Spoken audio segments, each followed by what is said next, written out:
He bought the old film camera just to add it to his collection. But when the roll was finally developed, the last photograph had been taken, after the camera had already been sold. Dylan had always loved vintage cameras. At a neighborhood flea market, he spotted a worn-out 35mm camera sitting on a dusty table. The seller shrugged and said it had spent years in an attic and probably didn't even work anymore. The price was too good to pass up, so Dylan took it home. When he opened the back, he found something unexpected. There was still a roll of film inside. Curiosity got the better of him. The next morning, he took it to a photo lab.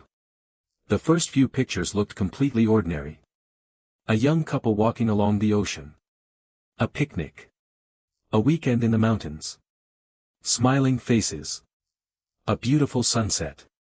It felt like someone had accidentally left behind the memories of a happy life. Then he reached the final photograph.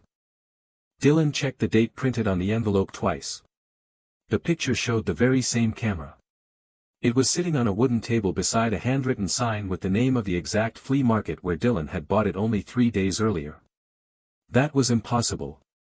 He zoomed in on the image. In the reflection of the shop window stood someone holding the camera. The person's face was completely hidden by a bright glare from the sun. Dylan decided to go back to the market. The seller studied the photograph for a long moment, and the color slowly drained from his face. Then he quietly admitted something unexpected. He had seen that photograph before. Years earlier, another man had bought the same camera, developed the same roll of film, and returned with the exact same picture. He became obsessed with finding out who had taken it. No one ever saw him again. Dylan laughed nervously. It sounded like the kind of ghost story people invented to entertain tourists. Without saying another word, the seller reached beneath the counter and pulled out an old cardboard box.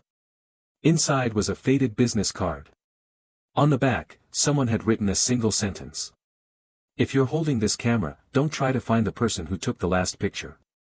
Of course, that was exactly what Dylan intended to do.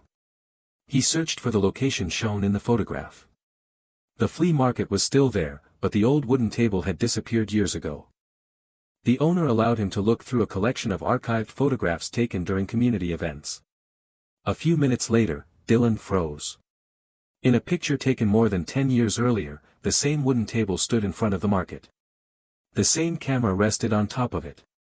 He looked closer at the reflection in the window. That's when he understood why the person's face couldn't be recognized. It was him. The same jacket. The same backpack. The same posture. There was only one problem. The photograph had been taken years before Dylan had ever visited that town. That evening, he opened the camera one more time. The film was gone. But the frame counter had somehow reset to 0. As if the camera was patiently waiting for the next story to begin.